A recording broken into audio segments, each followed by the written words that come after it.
Chapter 1. The Whisper in the Moonlight. The night over Elsweyr was heavy with heat and dust, the air trembling like the breath of a fevered god. Pale Massa hung low and swollen, its twin Secunda peering shyly through veils of drifting ash. Beneath their twin gazes walked a man with no name, or perhaps too many.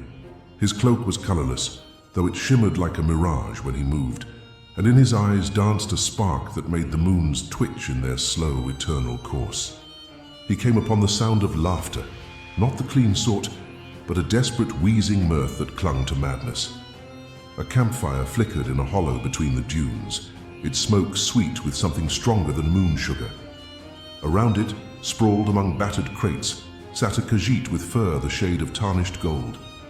His tail twitched in lazy spirals as he poured a viscous blue liquid into a glass vial. "Ah, a walker of the wastes," purred the Khajiit, his pupils narrowing in the firelight. "Has this one found a thirsty soul, yes?" The stranger smiled, a slow curving of lips that seemed to bend the world a little with it. "Thirsty," he said, "is such a dull word. I crave experience." The Khajiit's ears perked. "Then taste Jadar's finest, skooma brewed beneath the moons themselves, sweet as lies, strong as regret." He offered the vial with reverence. The stranger took it, watching the blue syrup swirl within. When he drank, the desert exhaled, the stars pulsed, and the moons laughed. Visions spilled through him, silver sands turning to molten glass, laughter bursting from the mouths of sleeping dunes, clouds whispering obscene secrets to the wind. He felt his mind stretch thin, then twang like a harp string. And through it all, one thought blossomed bright as fire: how deliciously fragile it all is. When the fit passed, he found Jadar watching him with a mix of awe and unease. "You have a strange look, Walker, like one who has seen the moons undressed." "Perhaps I have," the stranger murmured, voice rich with delight. "Tell me, little cat, what do your people call the space between madness and laughter?" Jadar blinked. "This one calls it business." The stranger threw back his head and laughed. The dunes echoed him, and the fire cracked with glee. The laugh carried far, too far, and something ancient stirred beneath the sand, listening. That night, the wanderer dreamed of silver eyes and broken moons. When he woke, he had forgotten his name, but not the taste of that first madness. He looked to Jadar and said, "Come, merchant of smoke, let us see how far laughter can burn." And as they walked into the dawn, Massa trembled, for the seed of Sheogorath had begun to bloom. Chapter 2. The Village of Glass Eyes. Dawn bled thinly over the dunes as Jadar and the nameless wanderer trudged onward, their footprints fading as quickly as their sanity. The Khajiit's skooma crates clinked in rhythm with his uneasy purrs, while his companion hummed tunelessly, a sound that seemed to make the air flicker. Ahead lay a cluster of mud-brick roofs, huddled in the shadow of a broken watchtower. "Ah," said Jadar, ears flattening, "this one does not recall a village here. Only sand and thieves. Perhaps it wasn't here until now," mused the stranger. "Places often appear when someone needs them." They descended into the village, where silence hung like damp cloth. The streets were swept clean, unnaturally so. Doors creaked on their hinges, though no wind stirred. From the windows, faces watched, smiling, unblinking faces with eyes glazed like polished gems. A woman stepped forward, her expression too fixed, her teeth too many. "Welcome, travelers. You must be weary. Rest, eat, smile." Her voice was syrup, thick and wrong. Jadar twitched, tail flicking in alarm. "This one thinks your smiles are—" "Perfect," interrupted the stranger, delight flaring in his tone. "I've never seen such devotion to joy." The villagers bowed all at once. The synchronized motion made Jadar's fur bristle. "They move like puppets," he hissed, but the wanderer only grinned. "Oh, Jadar, what is a puppet but a creature that knows its strings?" They were led to an inn whose walls pulsed faintly, as if the building itself were breathing. Inside, every chair faced a large mirror mounted on the far wall. In its glassy depths shimmered not their reflections but endless rows of smiling strangers, copies upon copies, grinning into infinity. Jadar whimpered softly. This one does not like mirrors. Then do not look, said the stranger, eyes glinting with mischief, or do now and see something new. When he gazed into the mirror, the faces began to laugh. 1,000 tiny cackles filled the air until it vibrated with glee. The villagers laughed with them, their glass eyes fracturing like cracked jewels. Jadar fell to his knees, clutching his head, while the stranger stood transfixed, rapture blooming across his face. The laughter rose to a shriek, and the mirror burst, shards flying like silver raindrops. Where they fell, new eyes blinked open on walls, floors, and flesh. When silence returned, the villagers lay still, their smiles frozen in perfect serenity. The stranger turned to Jadar, his grin radiant and terrible. You see, little cat, where joy is only madness with a better tailor. And somewhere in the wreckage, a whisper slithered through the shards. Sheogorath. Chapter 3. The Feast of Inverted Joy. The moon rose bloated and bruised that night, its light pooling across the shattered village like spilt cream. Jadar sat amid the ruins, tail coiled tight, eyes wide and trembling. Around him lay the bodies of those who had smiled too long. The air reeked of burnt sugar and faint laughter that refused to die. The wanderer, now draped in a patchwork of stolen silks and ribbons, danced among the corpses. He hummed a melody that made the sand shift uneasily. Every step he took left ripples of color that crawled over the ground like spilled paint. "Why so glum, my golden friend?" he asked, voice lilting as a child's. "We've given them what they wanted, eternal happiness. Oh, what a generous gift." "This one thinks you have broken something that cannot be mended," Jadar rasped, "and perhaps yourself with it." "Broken?" The stranger laughed, a sound of chimes falling down a well.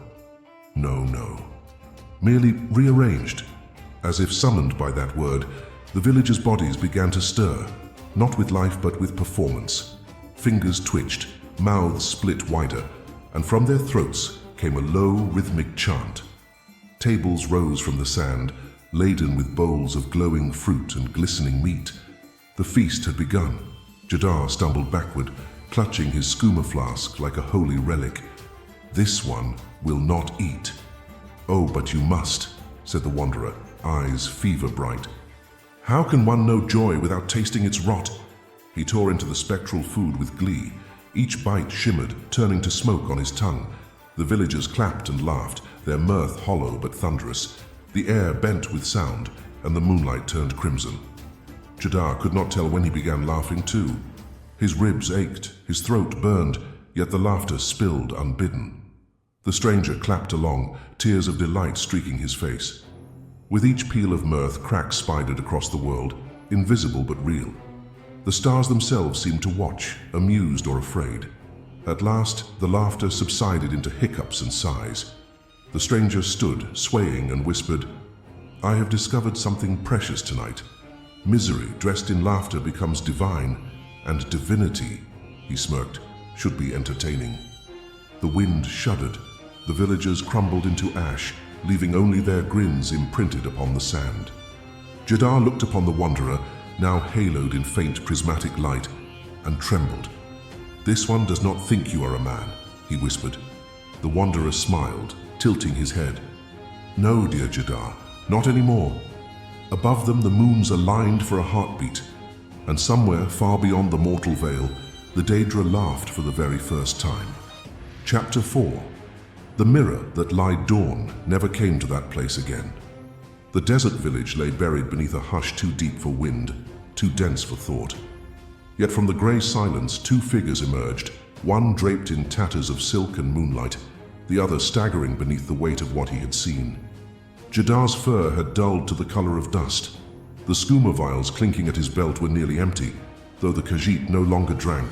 Even the drug could not drown what crawled behind his eyes.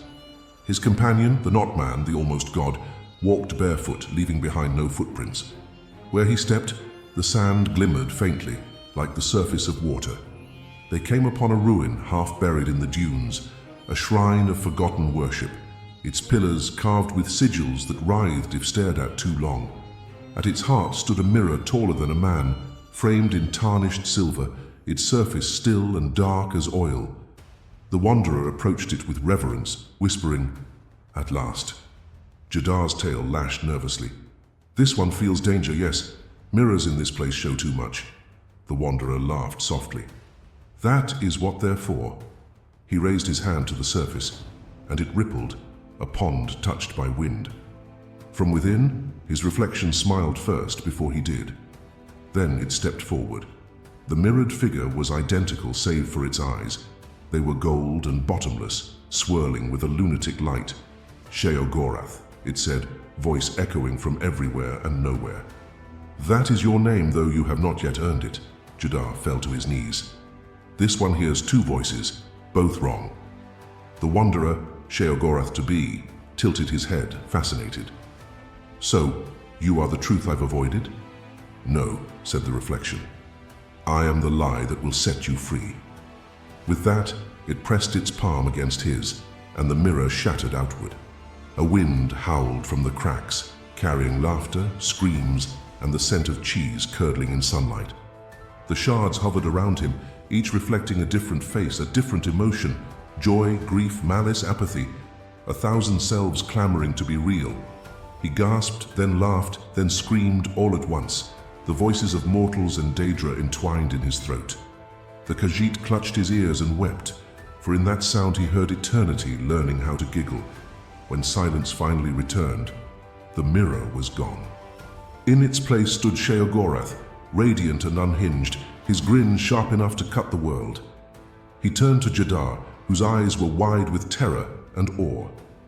"Do you see, my furry friend?" said the new god, voice honeyed with madness. "Even lies have reflections. One must simply learn which one to love." Jadar could only bow. The wind carried laughter across the dunes once more, laughter that would never die. O ChatGPT DC, Chapter 5. The birth of Cheese and Chaos Night returned to the desert like a curtain drawn across a stage. The dunes glowed faintly under Massa and Secunda, their light fractured by heat and lingering madness. The air itself tasted strange, half sweetness, half decay, as if the gods were exhaling through a cracked flute. Jadar wandered the sands in a daze, clutching the last vial of his precious skooma. Behind him trailed footprints that refused to stay still, twisting and looping back on themselves as though the ground had begun to laugh. Somewhere he could still hear him, Sheogorath, singing to the moons. The melody was wrong in every possible way, too bright, too jagged, too filled with glee. It came from the old shrine which now pulsed with light like a heartbeat. Jadar crept closer, tail flicking, drawn despite every shred of sense left in him. Inside, the air shimmered with madness made visible. Cheese wheels floated lazily through the air like golden moons. Chalices poured themselves, spilling wine that turned into butterflies mid-fall. The walls wept honey, and at the center of it all danced Sheogorath. No longer a man nor Daedra entirely, but something in between. He twirled with a scepter that might once have been a shepherd's crook, though now it bent reality instead of sheep. His laughter filled the shrine, shaking the stones. "Oh, Jadar," he cried, spotting the trembling Khajiit. "You smell like fear and fermented moon sugar. Come, share a toast with new beginnings and delicious endings." Jadar stumbled forward, unable to resist the pull of that dreadful charisma. This one does not understand what you have become." "Neither do I," Sheogorath declared, grinning with radiant insanity. "Isn't it marvelous? Mortals crave order, and I shall give them its perfect opposite. Chaos, shaped like a joke no one dares to stop laughing at." The moons above flared brighter, and reality groaned. Across Elsweyr, dreams soured into comedy, and tears turned sweet.